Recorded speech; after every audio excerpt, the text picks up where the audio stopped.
Todo lo que vamos a hablar de hoy en adelante va a entrar en su examen final. Glándulas suprarrenales, gónadas sexuales, dislipidemias y diabetes.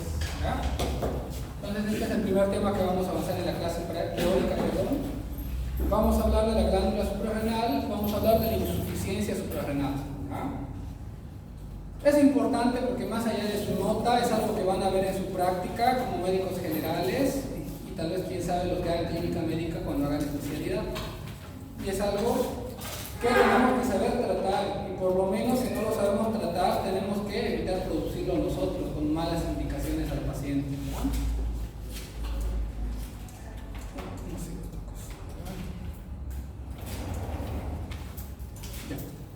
Cuando hablamos de insuficiencia suprarrenal, nosotros nos referimos a una incapacidad de nuestra glándula suprarrenal de producir hormonas de la glándula suprarrenal.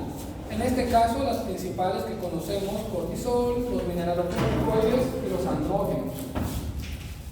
Como en todas las patologías, nosotros clasificamos la enfermedad de acuerdo a su origen. Fíjense, primaria, secundaria o terciaria. Tanto la secundaria y la terciaria son conocidas como central. Hablamos de una insuficiencia suprarrenal primaria cuando el problema está en la adrenal, en la glándula suprarrenal. Si hay un problema en esta parte, nos referimos a una insuficiencia suprarrenal primaria. Si hay un compromiso en la parte de la hipófisis secundaria, y si es el hipotálamo el que está comprometido, nos referimos a una insuficiencia suprarrenal terciaria. ¿Ya? Si recuerdan el eje, ya lo hemos repasado y es algo que tienen que recordarlo por siempre. ¿Ya? Acá tenemos la CRH. La CRH estimula a la de la hipófisis a producir ACTH y este estimula a las glándulas suprarrenales a producir cortisol, mineralocorticoides y andrógenos, que es el DEAS, ¿no? El dihidroetilsulfato de androstenediona. Entonces acá, estas diferencias nos van a dar diferencias laboratoriales y diferencias también en lo que es la clínica del paciente. Por eso es importante tenerlo en cuenta. Fíjense acá. En la primaria vamos a decir que el compromiso es de la glándula suprarrenal. Por ende, vamos a tener una CRH y una CTH que van a estar aumentadas. ¿Ya? Y acá va a estar baja el cortisol, la aldosterona y los andrógenos. Es lo mismo que en un hipotiroidismo primario. En un hipotiroidismo primario el problema está en la tiroides, hormonas tiroideas están bajas y la hipófisis para tratar de compensar esa deficiencia aumenta. Acá pasa lo mismo, tenemos un problema en la glándula suprarrenal y la ACTH y la CRH para tratar de compensar van a aumentar su secreción. En cambio, cuando hablamos de origen central, al igual que un hipotiroidismo de origen central, todo está bajo. Hay una baja secreción de cortisol, consecuencia de una falla a nivel central, sea en el hipotálamo o en la hipófisis. Hay una incapacidad de secreción de ACTH y si no hay ACTH, no va a haber cortisol. ¿Ya? Y todo va a estar bajo. Entonces es así que vamos a ver el perfil tiroideo en un paciente con una insuficiencia suprarrenal de origen central. ¿Ya? Esta enfermedad, la enfermedad de la insuficiencia suprarrenal primaria, es decir, cuando hay un daño en la glándula suprarrenal, es conocida con el nombre de enfermedad de Addison, en honor a este médico de acá que la describió la primera vez en 1855, y la manera en la que la describió fue por debilidad generalizada del paciente.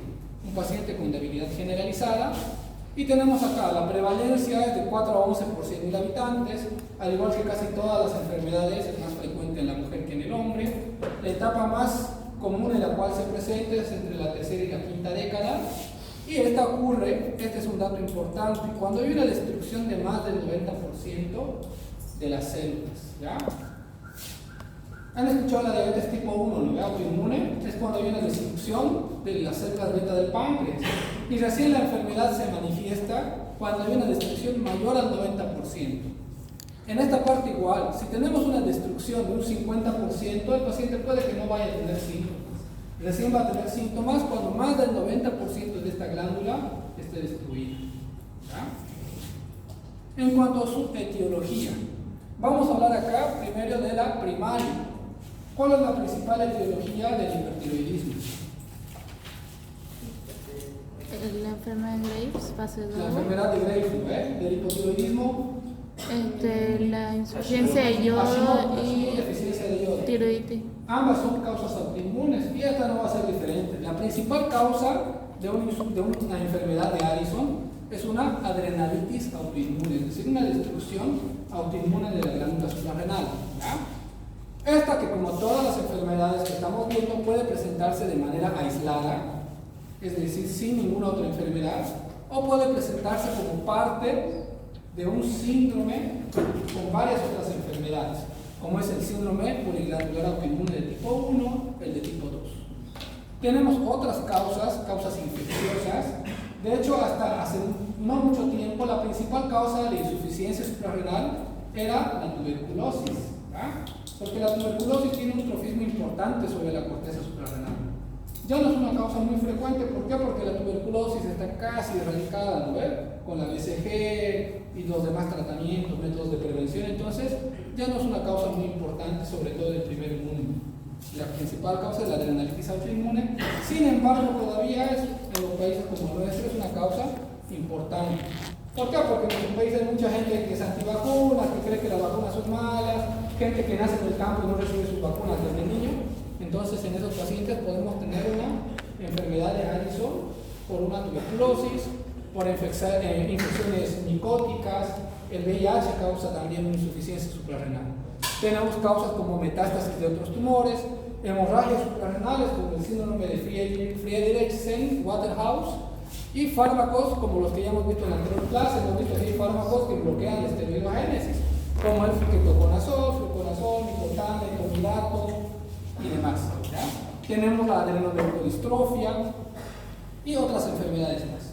Todas estas de acá son causas de insuficiencia suprarrenal primaria. ¿Ya? De causa central ya las hemos visto cuando hemos avanzado la parte de hipófisis, tumores hipofisarios, hipofisectomías, hemorragias y demás. El síndrome de Sheehan, otras causas. ¿Ya?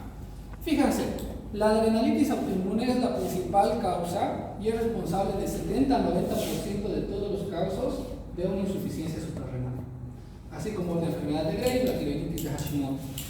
50% de los pacientes van a presentar anticuerpos. ¿Qué anticuerpo es positivo en la enfermedad de Graves? ¿Qué anticuerpos Antitrap. son? Los anticuerpos antitrap. En la tiroiditis crónica de Hashimoto, anti-TPO. Eso nos ayuda a llegar a un diagnóstico. Acá también tenemos anticuerpos que vamos a solicitar, y si nos salen positivos, ya vamos a tener la etiología de nuestro diagnóstico. Estos anticuerpos son, el principal es el anti-21 hidroxilasa, sin embargo puede tener estos otros de acá, el anticorteza suprarrenal, anti-17 alfa hidroxilasa y el antienzima del clivaje de la cadena lateral. Cualquiera de esos anticuerpos puede ser positivo. El principal, el primero, de hecho este es el único que hay en Bolivia, los demás no tenemos. ¿Ya? El 60% de estos pacientes van a tener otras enfermedades más. ¿Como cuáles? Como el síndrome poliglandular autoinmune, que está constituido por candidiasis crónica, por hipoparatiroidismo y por enfermedad de Addison. El de tipo 2, que está constituido por enfermedad tiroidea autoinmune, diabetes mellitus tipo 1 autoinmune y enfermedad de Addison. Y acá está mal, es tipo 4. ¿Ya? El tipo 4, que está constituido por cualquier enfermedad autoinmune que no esté mencionada acá, cualquiera. ¿Ya? Entonces eso.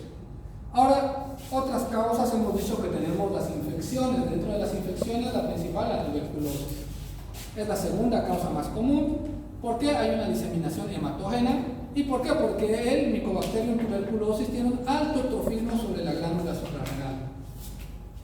¿Se acuerdan que hemos hablado que en la glándula suprarrenal, en la corteza, se produce el cortisol? Y el cortisol tiene efectos inmunosupresores, ¿no?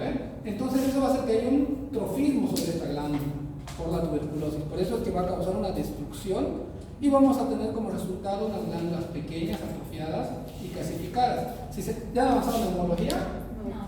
La calcificación es algo muy típico de la tuberculosis, tanto en las radiografías, en las biopsias. Calcificación significa tuberculosis y acá no va a ser distinto. ¿Verdad? Otra causa importante es el síndrome de inmunodeficiencia adquirida, que principalmente acaba de haber una disminución de los CD4 y por ende el paciente va a estar predispuesto a infecciones oportunistas que van a poder afectar nuestra corteza suprarrenal. Otros tenemos causas micóticas, tenemos fármacos como aquellos que inhiben todo el proceso de formación de los esteroides, que ya los hemos revisado, que fluconazol, etomidato, mitotane, metilapona. Y tenemos algunos que van a aumentar la depuración de los esteroides, es decir, la eliminación de estos esteroides, como ser la rifampicina, fenitoína y fenobarbital. Todo esto, ¿por qué es necesario? Más allá de que para dar un buen examen es necesario, ¿por qué? Porque estas preguntas nosotros vamos a hacer al paciente en la anamnesis. ¿Qué medicamentos toma? Y así nos ahorramos solicitar cosas innecesarias. Un paciente con todos los síntomas que de manera crónica se medica con ketoconazol porque por hongos de uña, ya tenemos un diagnóstico, ¿ya? Otras etiologías más, tenemos la hemorragia suprarrenal bilateral. Esa corteza puede sufrir una hemorragia y por ende una insuficiencia.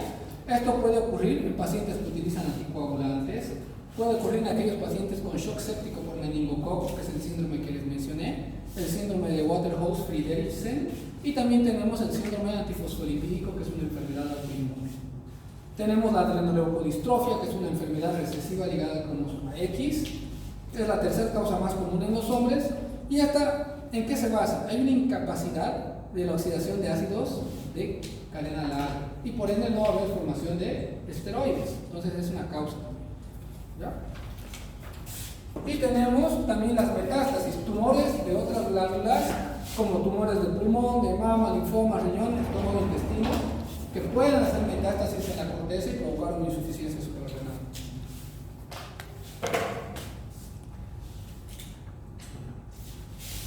Ahora acá, esta de acá es la principal causa de insuficiencia suprarrenal a nivel mundial.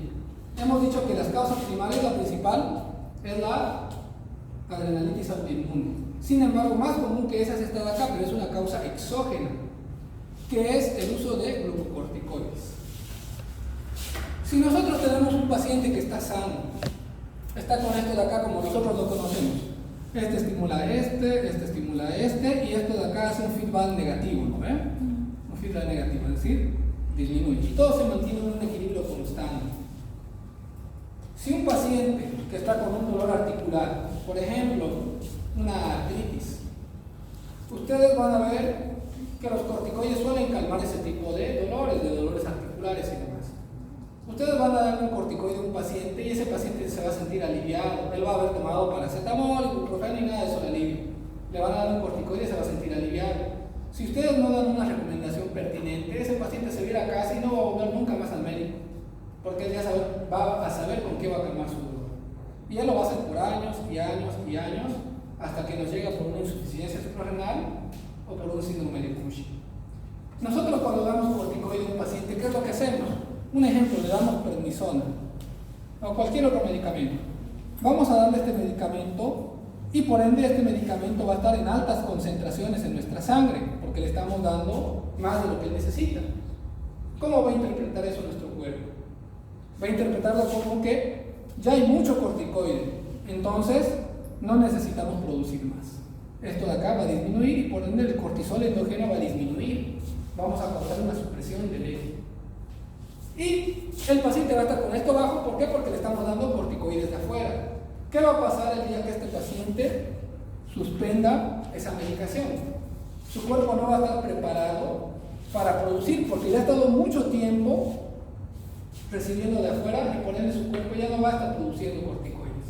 Y eso va a hacer que el paciente entre en una insuficiencia suprarrenal crítica, aguda, y puede hasta morir el paciente. Con todo esto que voy, no utilizan corticoides. Los corticoides no han sido diseñados para que un médico general lo utilice. Y si lo utilizan, dé la recomendación al paciente. No puede utilizar de manera automedicarse. Ustedes denle y lo suspenden, pero de manera oportuna, ¿ya? Fíjense acá. Dosis mayores de 7.5 de prednisona o su equivalente por más de 2 semanas suprimen el eje. ¿Qué quiere decir eso? Que si ustedes dan dosis menores de, por ejemplo, le dan 5 miligramos de prednisona y luego lo suspenden, eso no va a causar que el paciente haga una insuficiencia suprarrenal. Si ustedes dan cualquier cantidad de corticoide por menos de 2 semanas, ustedes pueden retirarlo de manera brusca, no va a pasar nada. Pero si ustedes dan prednisona más de 7.5, más de 2 semanas, ustedes no pueden discontinuar el medicamento de manera súbita, porque le van a causar insuficiencia suprarrenal. En esas 2 semanas, el cuerpo del paciente se va a acostumbrar a no producir cortisol. ¿Por qué? Porque ustedes ya le están dando la droga. Y el momento en que ustedes suspendan, va a ser una crisis adrenal, va a llegar a la emergencia y los van a demandar por no dar una buena indicación. Es decir, fíjense acá dice dosis equivalente. Esa es para cada dosis equivalente. Prednisona, 5 miligramos de prednisona equivale a 20 de hidrocortisona, a 4 de metilprednisona, a 4 de triamcinolona, a 2 de fluorocortisona, a 7.5 de deflazacol, a 0.75 de dexametasona y a 0.6 de betametasona. Entonces eso ustedes tienen que aprendérselo, o por lo menos siempre tenerlo a mano, ¿ya? Y saber de qué dosis mayores a 7.5 de prednisona. 7.5 de prednisona, ¿cuánto de hidrocortisona equivale? A ver, saquen ahorita. ¿A cuánto equivale 7.5 de prednisona? ¿A cuánto de hidrocortisona equivale? Calculen. Regla de 3 simples, doctores. Fíjense. Exacto, a 30, ¿ya? Regla de 3 simples. Acá dice prednisona, 5 miligramos equivale a cuánto de hidrocortisona? A 20. Entonces, ¿qué queremos saber? ¿A cuánto equivale? 7.5, ¿no ven? 7,5. Entonces multiplicamos y dividimos y nos va a decir a cuánto equivale. 30, está bien, es 30. Entonces siempre tienen que tener eso en cuenta. Tener esa tablita a mano y ver cuánto de medicamento está utilizando el paciente. Porque no les voy a decirles directamente, doctor, tengo una dosis equivalente. Le digo, doctor, tomo dexametasona 4 miligramos al día. Y ustedes tienen que ver, comparando con la prednisona, si es una dosis mayor a 7.5 y por cuánto tiempo lo está tomando. Si está tomando dosis mayores a 7.5 por más de 2 semanas, no suspenden el medicamento. Le dicen poco a poco, cada semana se suspende. Eso en realidad ya no es para ustedes. Lo envían al endocrinólogo o al reumatólogo para discontinuar el corticoide. Pero dan la recomendación de decirle, no lo va a suspender el medicamento, porque no va a llegar a la emergencia. Va bajando a un poco. Se hace una reducción gradual del corticoide cuando utiliza más de 2 semanas y más de 7.5 de prednisona. Poco a poco se baja, que eso ya no es tarea del endocrinólogo, reumatólogo o hasta el internista a veces lo hace, ¿ya? Pero ustedes como médicos generales decirle que no suspende el medicamento. Vaya al especialista y él le va a hacer una reducción gradual, ¿ya? Entonces esta es una causa importante, de hecho es la principal causa. Y generalmente se da porque el paciente es inconsciente y se automedica, o porque los médicos no hacen un buen trabajo. Ven que lo alivia el dolor y al paciente le dan años y años de corticoides y luego el paciente suspende y llega a la emergencia. Algunos mueren, algunos no, pero bueno. Entonces tener en cuenta eso, considerar eso. Otras causas que tenemos, fíjense, ya vamos a hablar de causas secundarias, es decir, de origen central, problemas hipofisarios y hipotálmicos. Síndrome de Sheehan, ya hemos hablado del síndrome de Sheehan. ¿Alguien se recuerda qué es? El parto de la hipófisis necrosa debido al... Exacto, son partos dificultosos, es necesario partos naturales, eso para una pérdida importante de sangre, eso causa una necrosis hipofisaria y por ende una disminución de todas las hormonas hipofisarias, entre esas la ACTH. Y si no hay ACTH no hay cortisol. Entonces esa es una causa. Otra causa son los tumores del sistema nervioso central, las radioterapias, cirugías. Hemos hablado con un paciente que tiene un tumor en la hipófisis, el tratamiento es quirúrgico. Y muchas veces nos llevamos también las células corticótrofas que producen ACTH.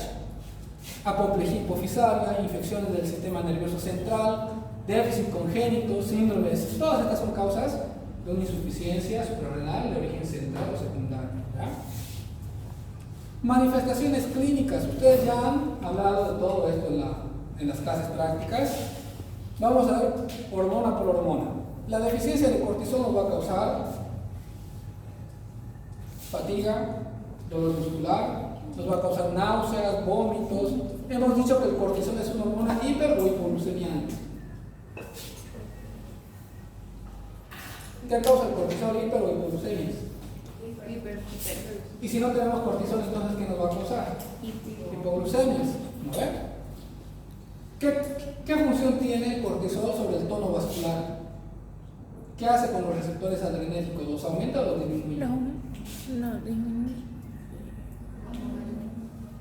Los aumenta, por eso es causa hipertensión. Si nosotros tenemos un déficit de cortisol, vamos a tener un paciente con hipotensión. Sobrepeso causa pérdida de peso y dolor abdominal. La deficiencia de aldosterona, ¿cuál es la función de la aldosterona?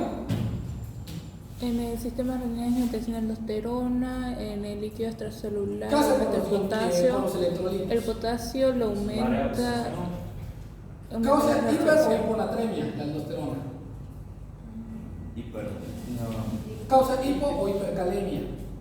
Hipocalemia. O sea, la regulación. Hipocalemia. Hemos dicho que la Hipocalemia. función de la aldosterona es reabsorber sodio a nivel renal y por ende Sí. aumentar el sodio y excreta potasio, ¿no ve?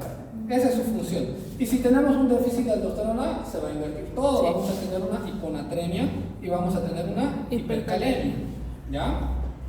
Vamos a tener avidez potasal, mareos y demás. Y si hay deficiencia de andrógenos, va a depender de la edad en la cual ocurre. Si ocurre en un niño en la pubertad, vamos a tener ausencia de la pubarca, que significa que no va a tener los vellos púbicos, ausencia de adrenarca, vamos a tener rarefacción de los pelos, es decir, se van a caer los pelos, la barba, todo eso lo vamos a detectar ¿cómo? Al mismo paciente le vamos a decir cada cuánto se rasuraba antes y cada cuánto se rasura ahora.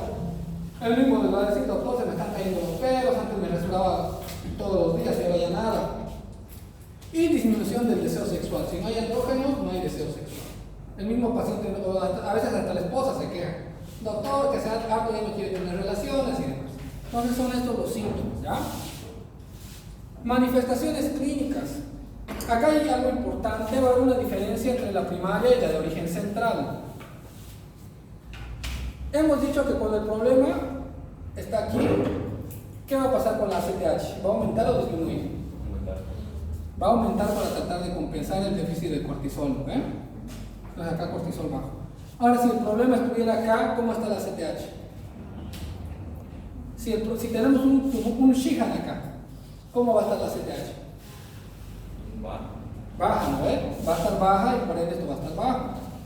Fíjense, la hiperpigmentación, ¿dónde aparece la hiperpigmentación? ¿En ambas? ¿En la primaria o en la central? En la central. ¿Alguien dice otra cosa? ¿Piensa lo mismo? El libro dice, ¿qué libro dice? Bueno, leí que por la ACTH, digamos, cuando disminuye también se disminuye la producción de la MSH. La Por hormona ende, estimulante del melanocito. va a estar afectada la melanina, ¿no? No es la central, es la primaria. Te voy a explicar cómo. ¿Ya? Si tenemos, por ejemplo, acá una hemorragia, un tumor, lo que sea, vamos a tener un cortisol bajo, ¿no? ¿Qué hemos dicho que va a pasar acá arriba? Para tratar de compensar este déficit de cortisol, nuestra ACTH va a aumentar su producción. Pero la ACTH tenemos que conocer cómo es que se produce, a partir de dónde. Se va a producir a partir de una enzima que se llama la POMC, la proopiomelanocortina, que es esta de acá. Entonces esta va a aumentarse para darnos más cortisol. ¿Y esto qué va? Se va a dividir en dos, en la procorticotropina y la beta-nitropina. Y esto va a dar como resultado, acá, por esta parte de acá va a dar la ACTH y por esta parte de acá la hormona estimulante del melanocito. El melanocito nos da la melatonina, ¿ya? La melanina, perdón, que es la pigmentación de la piel.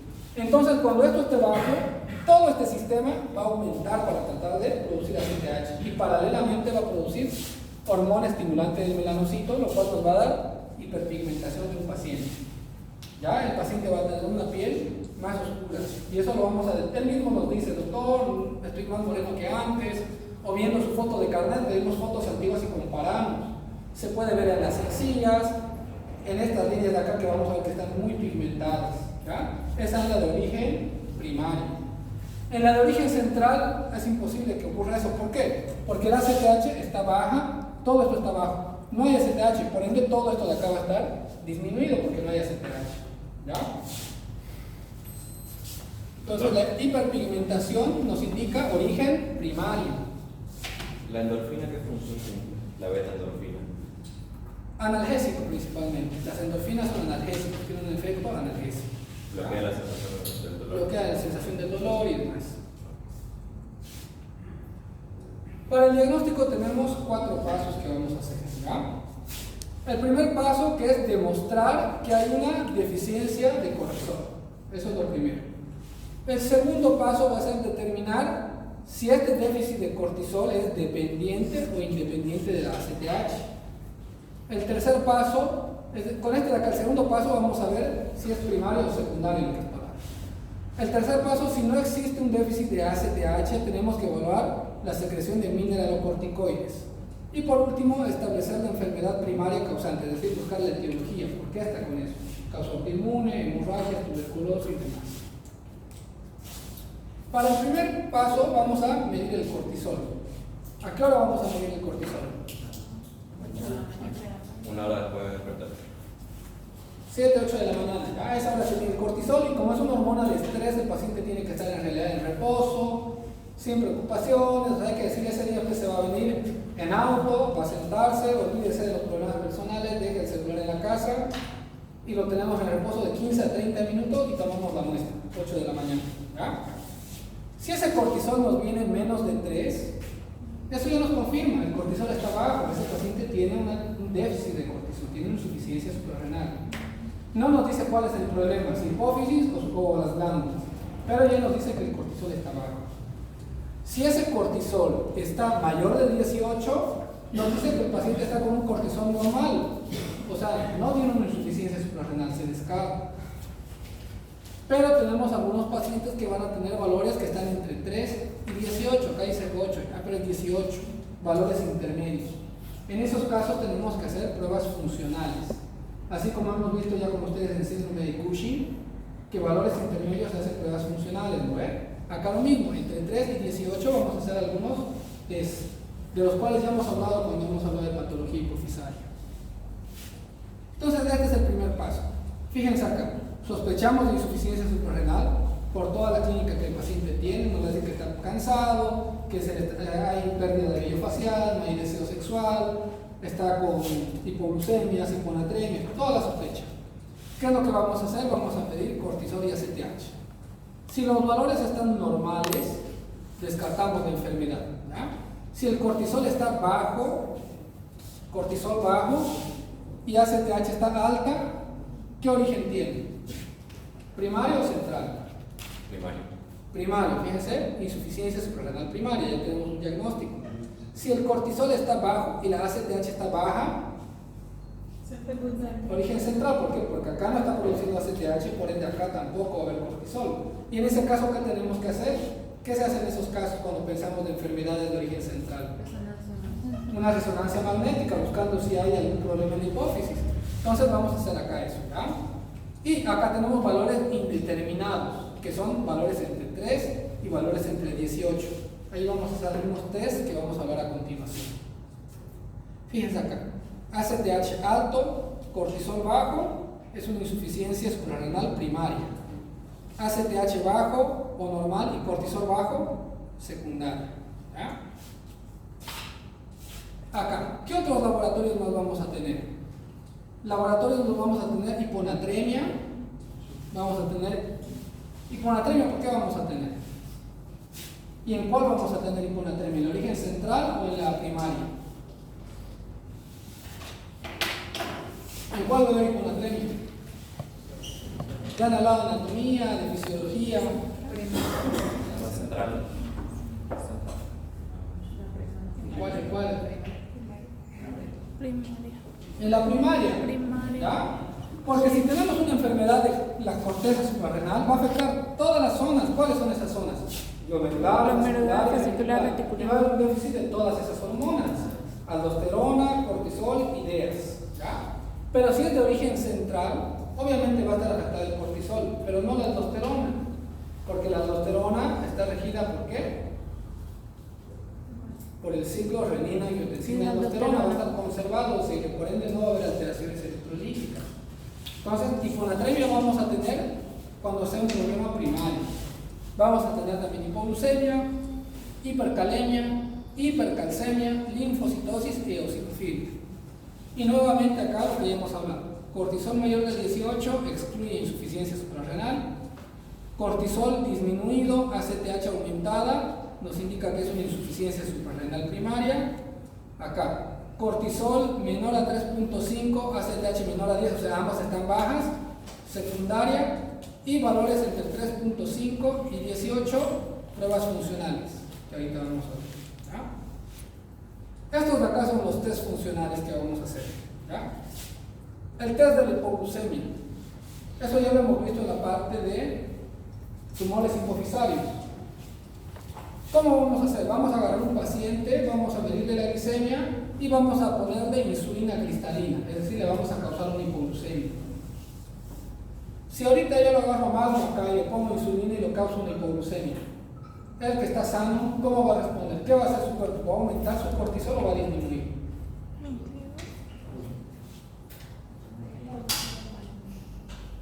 ¿Qué va a hacer? ¿Cómo va a responder su organismo? Ahorita yo le pongo insulina, va a ser una hipoglucemia. ¿Qué va a pasar con su cortisol de él que es una persona sana? ¿Va a aumentar o disminuir? Va a aumentar. ¿Por qué? Porque es una hormona hiperglicemiante. Va a tratar de causar hiperglicemia para compensar la hipoglucemia que está teniendo. ¿Ya?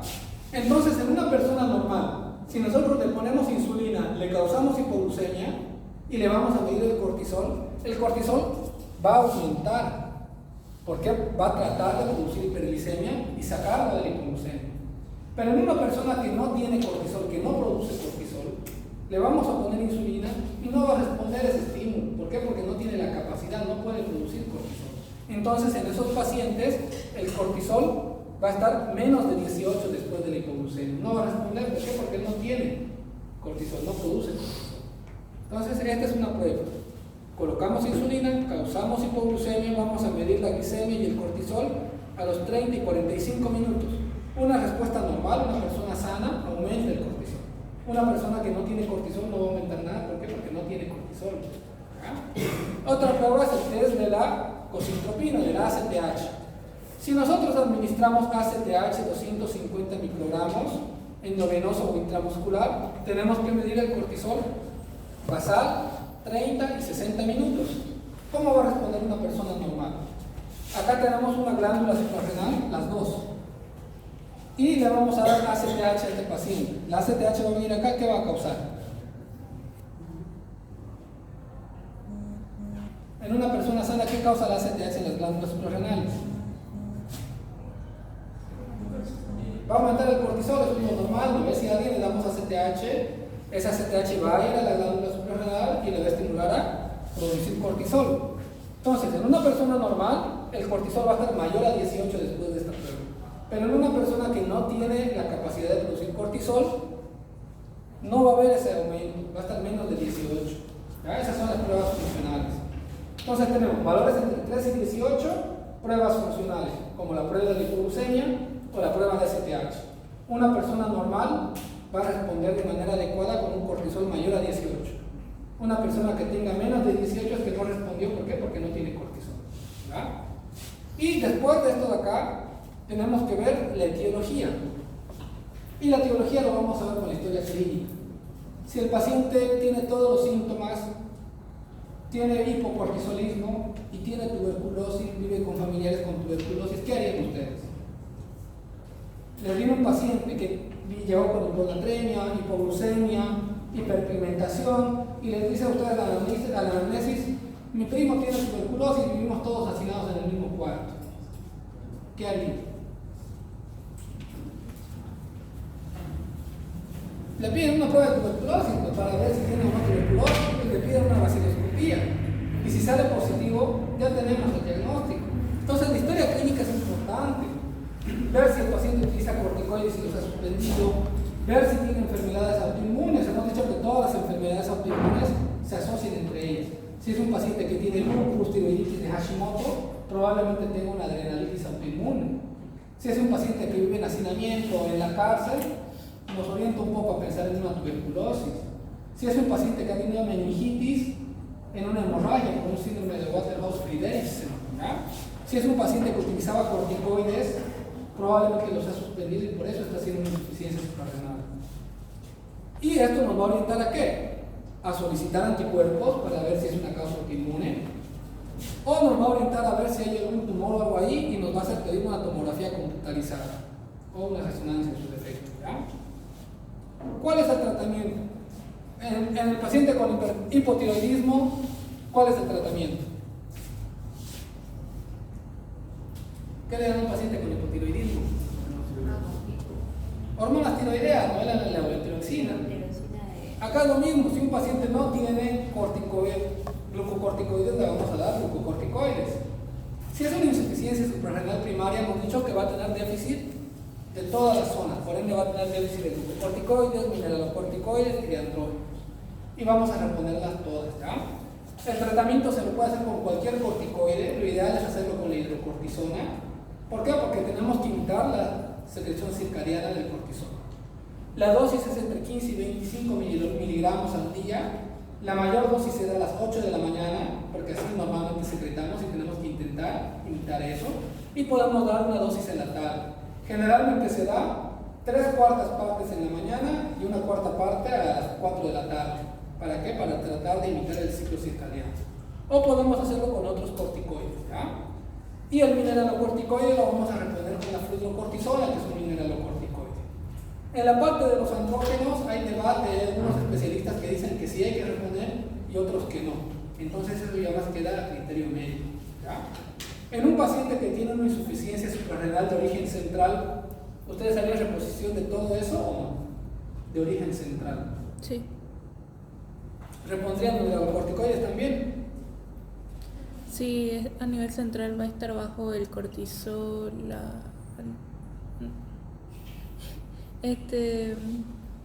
Cuando es una insuficiencia de origen central, ¿la aldosterona está alterada o no?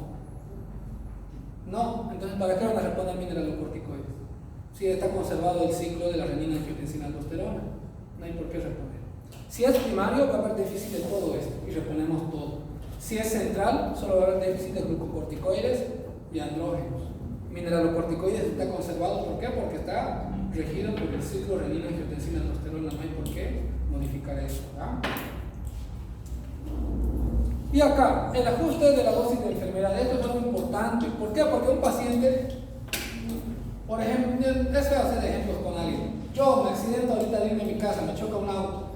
¿Cómo va a responder mi organismo? Hemos dicho que el cortisol es una hormona del estrés, ¿no? Entonces, ¿qué va a pasar con mi organismo? Va a aumentar el cortisol para tratar de aumentar mi tono vascular y mi supervivencia. Pero en una persona que hemos visto, toda esta tarde hemos hablado de insuficiencia suprarrenal, alguien que no produce cortisol, si tiene un accidente, ¿va a aumentar la producción de cortisol si ni siquiera tiene cortisol? No ve.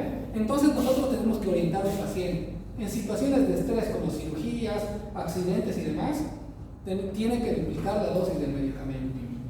Es decir, si un paciente tuvo un accidente de tránsito, se chocó o tuvo una caída, tenemos que decir que tiene que tomar el doble de lo que tomaba. ¿Por qué? Porque su cuerpo no tiene esa capacidad de responder. Entonces él tiene que tomar el doble o triple de la dosis, ¿ya? Duplicar o triplicar la dosis en caso de estrés. Y ahora si es un paciente, por ejemplo, que está con vómitos, él puede tomar dos y los dos lo va a vomitar. Entonces en ese caso pasamos a vía endovenosa, hidrocortisona. O en el caso de cirugías, es un proceso de estrés en el cual todos nosotros, si nos operan, durante la cirugía vamos a aumentar nuestro cortisol endógeno. Ellos no tienen esa capacidad, entonces tenemos que darles cortisol de afuera, hidrocortisona endovenosa, ¿ya?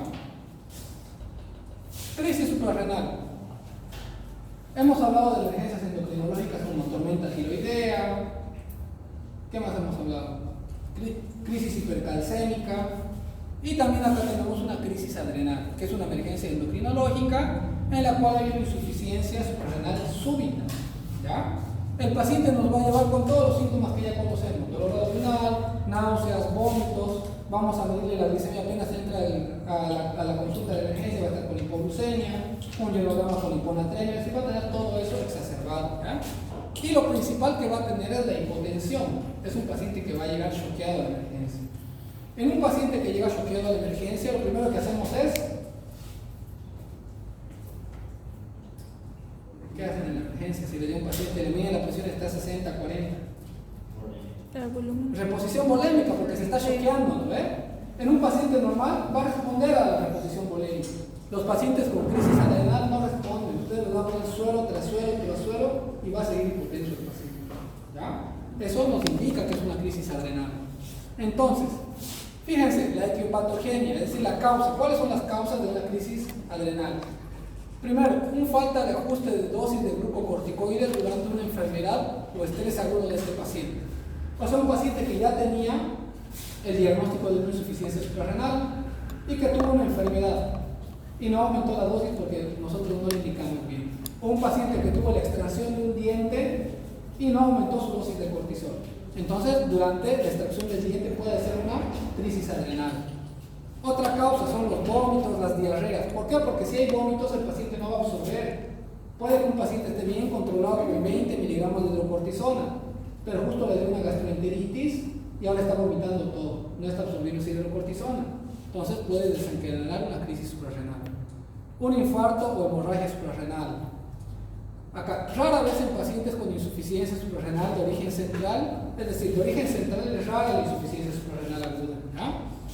Y acá, pacientes que no están diagnosticados y muchas veces debutan con una crisis adrenal, ellos no sabían que tenían, llegan a la emergencia mal, hacemos el diagnóstico y había tenido insuficiencia suprarrenal, ¿ya?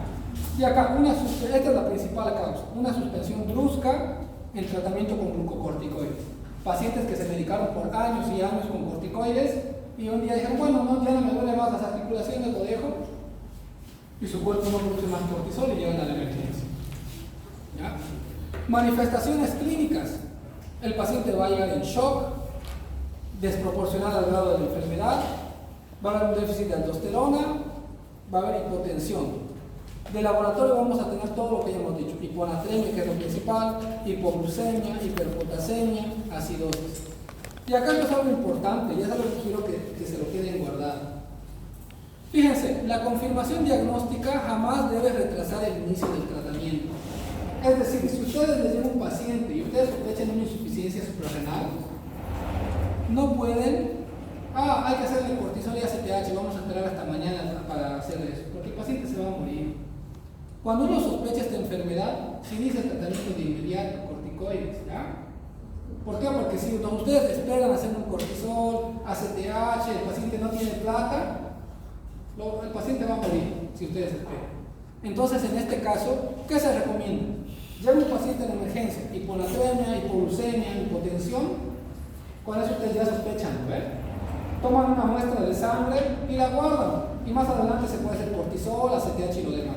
Una vez tomada la muestra, inician el tratamiento, corticoides endovenosos, hidrocortisona. ¿Por qué? Porque el paciente va a morir en una hora si ustedes no hacen nada. ¿Ya? ¿Entendieron esa parte? Si ustedes tienen sospecha, no esperen laboratorios. Inician tratamiento. Si existe la posibilidad, toman la muestra de sangre antes del tratamiento para hacerlo al día siguiente, aunque sea un cortisol y ACTH. Pero apenas el paciente llega, hacen tratamiento. ¿Cuál es el tratamiento? Lo primero va a ser hidratación, es un paciente que se está choqueando. Entonces, lo primero, hidratación con solución fisiológica y luego corticoides intravenosos, ya sea hidrocortisona o dexametasona, cualquiera. Con eso le van a salvar la vida al paciente. La hidrocortisona se da 100 miligramos cada 8 horas. ¿Ya? Con eso lo salvan al paciente, con algo tan simple. ¿Dudas?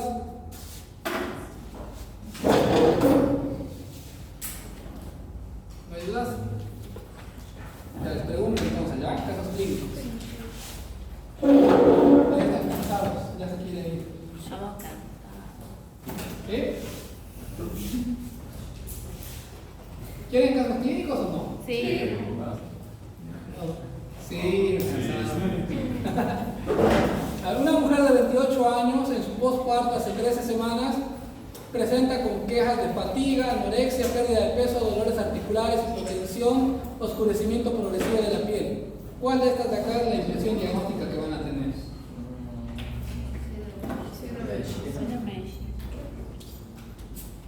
Insuficiencia, 13 semanas. Insuficiencia adrenal primaria. Decídense. Insuficiencia de... ¿Quién está de acuerdo con el inciso A? Levante la mano. Igor. ¿Quién cree que es un síndrome de Sheehan? Levante la mano. 1 ahí atrás. 2, 3, 4, 5. ¿Quién cree que es uso crónico de corticoides? ¿Quién cree que es una deficiencia de ACTH? ¿Y quién cree que es una insuficiencia adrenal primaria? Unos 5 también. ¿Ya? ¿Por qué crees que es una insuficiencia suprarrenal primaria, Luis? Porque son los síntomas del cortisol. O sea, arenales se refiere a insuficiencia suprarrenal primaria, lo que nos explicó ahí, ¿no? ¿Verdad? ¿A eso se refiere? Esos son los síntomas, del crecimiento de... Fabiana les ha dicho, ¿ya? Fíjense, esto nos hace pensar en un Shiha, porque es un posparto y eso es que nos orienta a un Shiha. Pero acá fíjense, tiene oscurecimiento progresivo de la piel y hemos visto que eso solo hay en la primaria, ¿no? Y Shiha es de causa central. Entonces acá la causa es una insuficiencia adrenal primaria. Hay un déficit de cortisol. Este déficit de cortisol, ¿qué va a hacer acá? Va a estimular un aumento de producción de ACTH. Y la ACTH se produce paralelamente con la hormona estimulante del melanocito, que es de la pigmentación. Entonces es el inciso E. Acá. 34 años de edad, sexo masculino, portador de SIDA, quéjase de debilidad, anorexia, pérdida de peso. Al examen físico, paciente con pérdida de peso, delgado, hiperpigmentación cutánea generalizada, hidratado, presión 90-60, echado y 80-50 sentado. Restante del examen físico sin particularidades. ¿Cuál es el diagnóstico más probable? Insuficiencia adrenal primaria.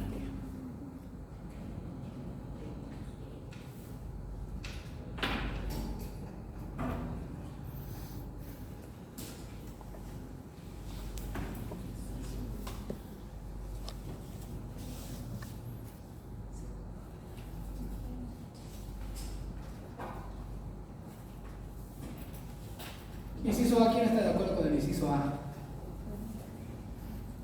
Inciso B, 1. Inciso C, D, 1, 2, 3. Inciso E, ¿alguien? La mayoría no responde entonces, ni siquiera para apuntarle. Es lo mismo, fíjense, hiperpigmentación cutánea, es una insuficiencia adrenal primaria. Es lo mismo, es la misma pregunta, ¿ya? Primaria. Ejemplo de droga capaz de inducir insuficiencia suprarrenal es, ¿cuál es esa de ahí?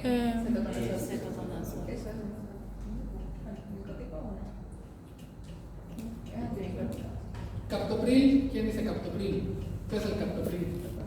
Sí, ketoconazol. Cetoconazol. ¿Y la rifampicina no? Sí, sí dijo, pero... Sí dijo que era rifampicina.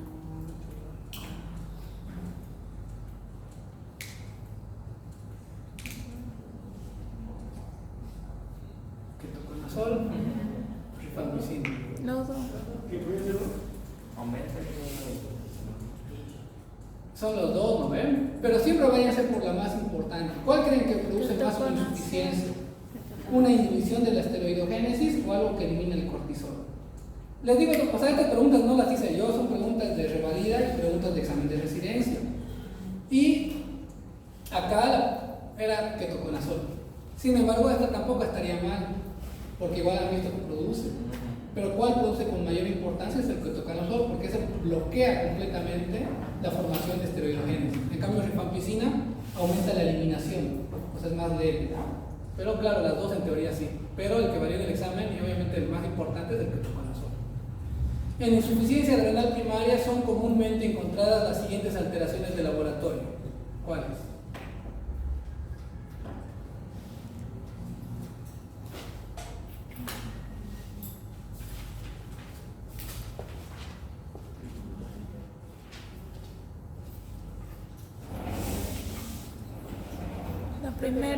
La primera.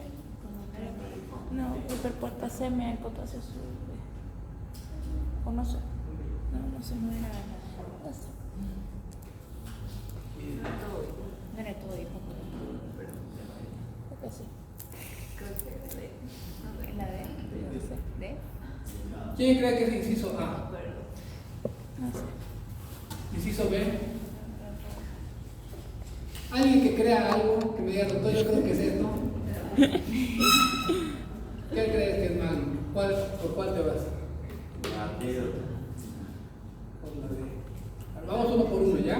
¿Produce hiponatremia? Sí. ¿Hiperpotasemia? No. Sí, produce hiperpotasemia. ¿Por qué? Dice primaria, entonces no va a haber aldosterona. Sino, la aldosterona ok. que hace aumento de sodio, disminución de potasio. Si no hay, se invierte todo. ¿Hiperglicemia causa? Causa hipoglucemia. porque Hipoglucemia Acá dice causa. insuficiencia adrenal, no Cushing. En el Cushing hay hipercortisolismo y va a haber hiperglicemia. Acá hay. Entonces esta está mal, no es hiperglicemia, causa hipoglucemia y insuficiencia. ¿Ya? No, no. ¿Eosinofilia causa? Sí. ¿Hipocalcemia? Es la E. ¿Causa hipocalcemia o no? Causa hipercalcemia, entonces Es la E. tampoco. La E. Acá, hipercalcemia sí, hiperglicemia no, causa hipoglucemia, entonces tampoco.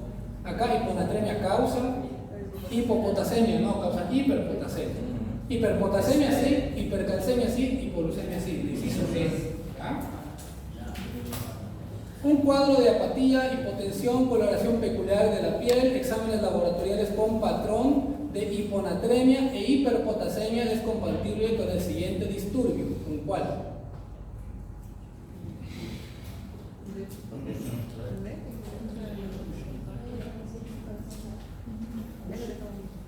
Aldosteronismo primario. ¿Alguien que me diga este inciso, doctor?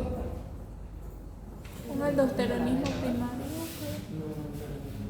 Por eso lo de la piel. Ah, sí, sí, sí. Es C. Es la C.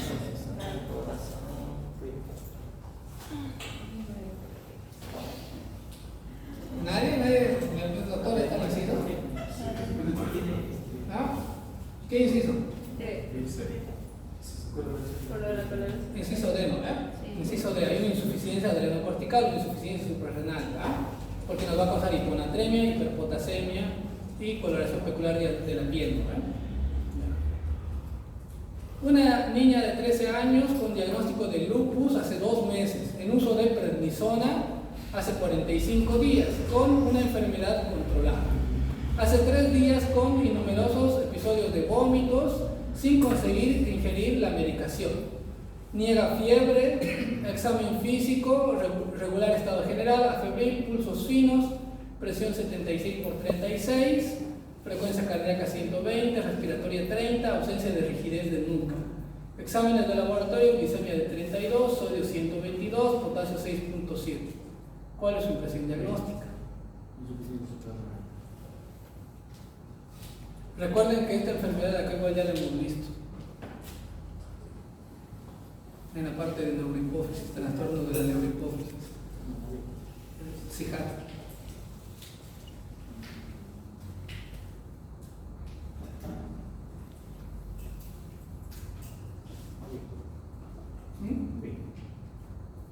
Lo único que salimos acá es Dervis. Perú 1, Bolivia y Brasil 0.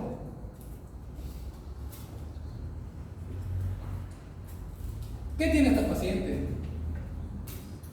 Tomaba corticoides, nos dice, una paciente con lupus. Con eso estaba bien controlada. ¿No? Y de repente dejó de tomar. ¿Por qué? Porque está con vómitos. O sea, dejó de tomar. ¿Qué va a hacer su cuerpo? No va a producir cortisol porque todo el tiempo le hemos estado dando cortisol por fuera. Va a ser una insuficiencia suprarrenal. Diagnóstico de insuficiencia suprarrenal. Es lo que hemos avanzado en la clase. Bien, Dervis. Mujer con 28 años tiene insuficiencia adrenal y bronceado muy distinto. Aunque raramente sale de casa. ¿Cuál de las siguientes es la etiología más probable?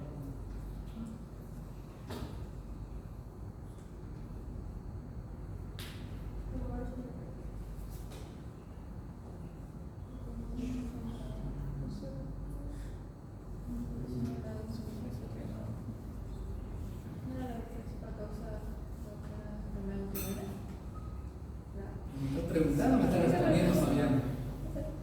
Vamos, Dervis, tiene el orgullo de Perú. No.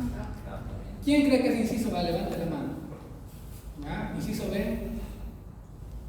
Nadie. Inciso C. D. Es la A.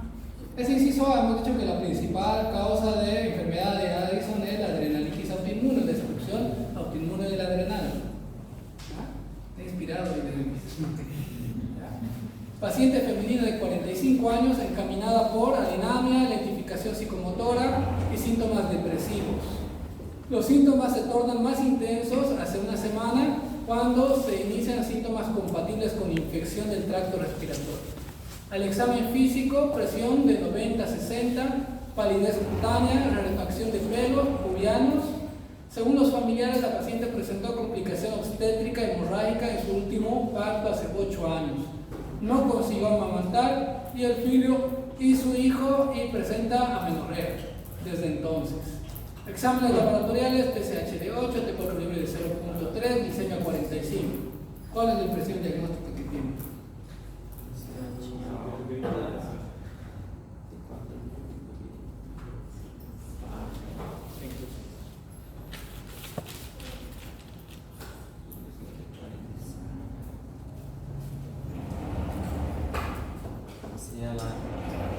Hipotiroidismo. ¿Quiénes creen que es la A? Aunque sea por suerte, deberían levantar la mano. ¿Qué responderían en el revalida? Si ahorita estarían ahí, no creo que no respondan nada, o no va a chutar lo que sea, aunque sea para por ahí le dan. La E. Ya. Inciso B, ¿quién? Inciso C, Derby nomás. Inciso D, hipotiroidismo. Inciso E, todos han respondido, los demás no responden nada.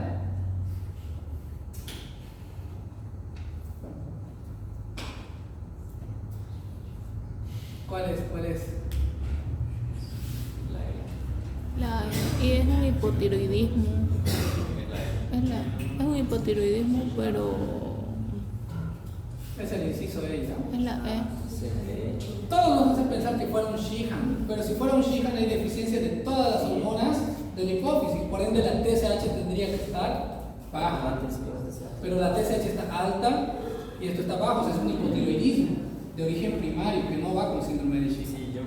Y tiene todos los síntomas de una insuficiencia suprarrenal, entonces es hipotiroidismo porque tiene un hipotiroidismo y una insuficiencia autoinmune. Acá esto de acá es para confundirnos, para pensar en Sheehan, pero no es. ¿Ya? Eso es todo. Nos vemos en otra clase.